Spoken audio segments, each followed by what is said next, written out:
Sana umabot din po ako sa ganun.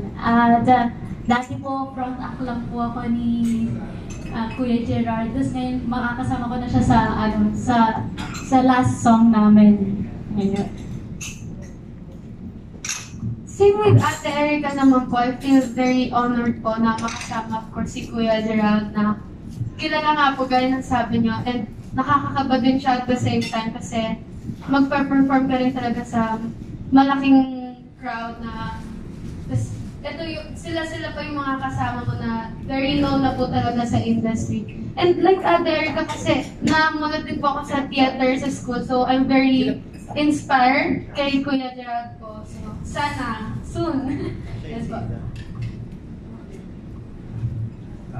Wala, speechless kasi syempre, kilala natin siya as magaling and syempre ako natutuwa ako dahil isa ako sa masasali sa guest as guest sa concert niya and ma-share ko rin yung talent ko. And syempre, medyo kinakabahan ako. Syempre, mga kasabayan ko mga galing eh. And ako as baguhan pa lang naman. Pero feeling ko, ito yung magiging way para mas ma-boost yung confidence ko and mas ma-enhance ko pa yung talent. Kaya, ayun, masaya ako kasi kasama ko sila. Okay, thank you.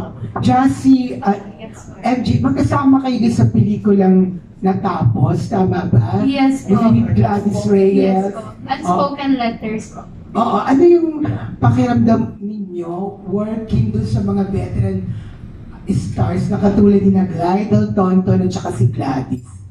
Honestly po, parang hindi ko talaga na-feel na nagtatrabaho nun. Kasi every time po na may eksena na kasama po sila, para lang po talaga kaming naglalaro na parang turing po talaga nila sa akin is bunsong kapatid nila na ginaguide nila sa buhay ko. Lalo na po, yun nga po, veteran na sila, ako, baguhan po.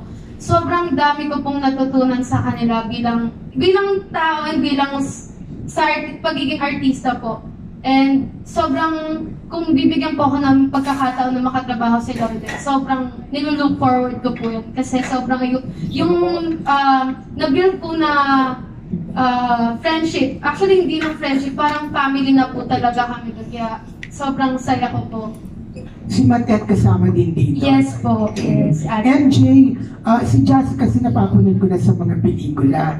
Ikaw, first movie mo ba itong... Yes, po. Yes. Ayun. Hindi ka ba kinabahan, natakot sa mga ka-eksena mo, ng mga bigatin? Noong umpisa, medyo kinakabahan po ako. Pero siyempre, since veteran na nga sila, yung emotion nila, nadadamay ako, nadadala ako dun. Kaya hindi ako masyadong nahihirapan na i-express kung ano yung emotion na kailangan ko.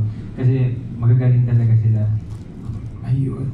Pelikula na rin yung pinag-uusapan. Gerald, totoo ba nakasama ka sa gagawing pelikula ni Ate Guy? Under Direct J. Altajeros. Altajeros. Ano? Altajeros.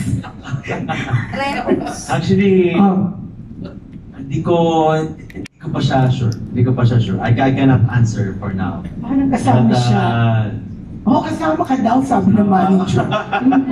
Wala akong alam sa mga may jet lag pa. Nahilo-hilo pa. Kung sakali, first time mo ito with Ate Guy. Yeah. It's gonna be my first time. Wow. Excited po ako dyan. Grabe, it's gonna be a ride. You know, maka-eksena ko pa lang si Ate Guy. Parang masasabi ko, kompleto na yung karir ko. Oo, parang yun na lang yung kulang. Sana marami kayong eksena, no? Yun. Parang pero hindi mo alam. Discourage mo naman ako. Kasama pala ako. Pero wala akong eksena ko Ate Guy. Sana marami kayong eksena. Okay. Sana. Ayun, na kasi Doc Romel. Okay, hindi pa alam nga, hindi ko pa nabanggit. Pero,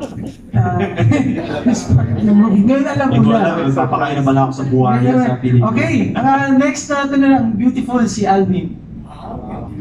The beautiful diva. Beautiful girl. Herself. Gusto ko yung adjective, beautiful. Kay Gerald, before the three young singers, Gerald, kanina you were making kwento na when you did the Star Spangled Banner, you were overwhelmed. Take us to your first night. Was the Danish production of Miss Saigon. how were you feeling during the first night of performance? That was nerve-wracking. Okay. That was nerve-wracking. Actually, sabi ko, ito uli yung first time ako nag-perform, grabe yung kaba ko. Yung first night namin, yung opening night namin, kasi I'll be performing in front of Danes. Wala akong idea sa language. Although talagang inaral namin yung language for 5 months in total.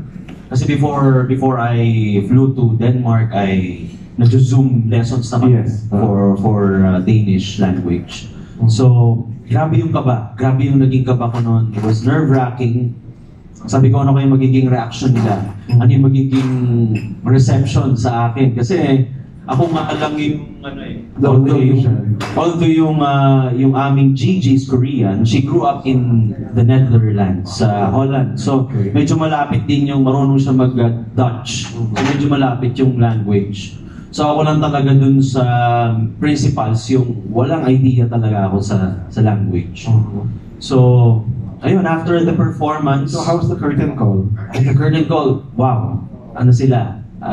We all received the standing ovation. Oh. We all received the standing ovation. That's after ng opening. And I was relieved. After noon, syempre may after party drinks. May mga press ako nakausap. Yun, kanina tinanong ni Sir Mario.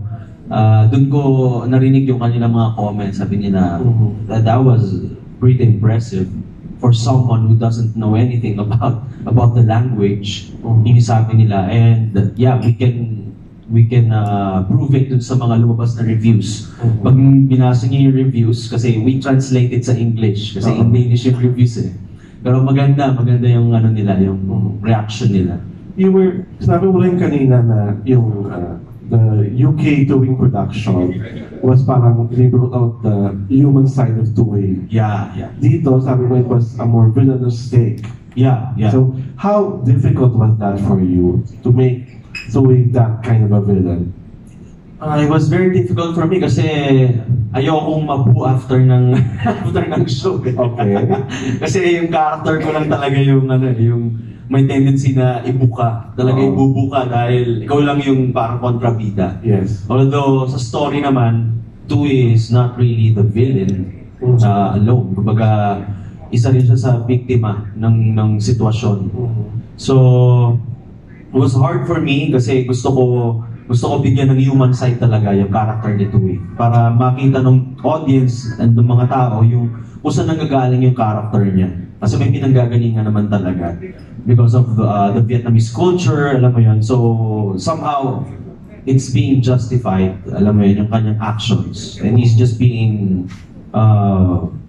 truthful and patriotic sa kanyang country. Yung kanyang pagmamahal kay Kim, alam mo yun. So, ang hirap gawing totally villain siya. How was it like working with a new Kim? What's her name? Her name is Linda. Yeah. How was it like working with her? She's very sweet. It was so easy to work with her. She was so sweet. Talagang we collaborated. We would always talk about our scenes. Kung may mga adjustments na pinag-uusapan namin, wala kaming hindi namin sinusurpresa yung isa't isa. Kung ako may sabi ko sa kanya ngayong gabi, sabi ko, I'll do this. I will do this. So just to give you a heads up. So very collaborative and harmonious yung aking pakikipagtrabaho. Are you conversant in Danish? Sorry? Are you conversant in Danish? Nung nandun ako, I was able to converse a bit. Can you greet us tonight in Danish? Sorry? Can you greet us tonight in Danish? We live in the Duigo. It's like, how are you? What are you doing? What else? Nakalimutan ko na. Grabe. Nakalimutan ko na. And, How to say I love you in Danish? Jeg elsker dig. Jeg elsker dig. Jeg elsker dig. Okay. Jeg elsker dig. So, actually, pag ako pinakinggan, yung Danish ko, parang Chinese. Pero pag sila nagsalita nito, actually, hindi ganito. Kaya sabi nga nila is, very clear yung naiintindihan nila, but yung Asian tuwang nandun. But it became an advantage kasi the character I was Asian. that I was playing is Asian. So, ayun. dun sa tatlong young singers, ano nilook forward niyo sa collaboration niyo to with Gerald? Anong nilook forward niyo sa concert series na to na alam niyo makakatrabaho niyo siya at the same time, maaaring magkaroon kayo ng production number with him? Jassy. Yes, marami po ako actually nilook forward dito sa concert series na to. Kasama na po dun yung makakapag-perform kami sa iba't ibang lugar na, alam mo parang gumagala din kami at the same time, nagpe-perform kami sa mga tao. Nilook forward ko nga po na makasama po namin si Kuya Gerald. Siyempre sa kahit isang performance na parang sobrang laking honor na po sa amin yan. So sana po soon talaga. Magkaroon ng time para magka-practice na magkakasama kami lahat. Kay NJ, ano nilook forward mo sa concert series na to? Ayun, excited lang ako na makapag-perform din, nakasama ko sila. Kasi, babahan nga po ako and gusto ko rin, look forward ko na makuha ko ng mga strategies and mga kay Sir Gerald. Kay Erica, what are you looking forward to this concert?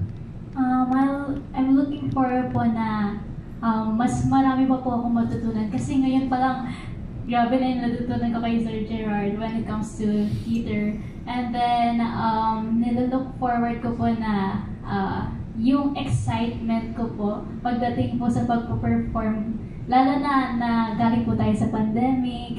Na-miss ko na po kasi yung stage. So, very excited na. Okay. Gerald, nung araw, we were also in your shoes. Baguhan ka rin. Yeah. Ano sa tingin mo ang dapat nilang malaman about show business? Na pwede mo na sabihin sa kanila ngayon, no? Ano dapat sa paghandaan? Just continue to work hard and to hone your craft. Yun talaga yung sobrang lang ako naging busy, but ngayon I really try talagang, actually, tayong mga singers, we should practice every day. Talagang we practice every day. We're singing, alam mo yun.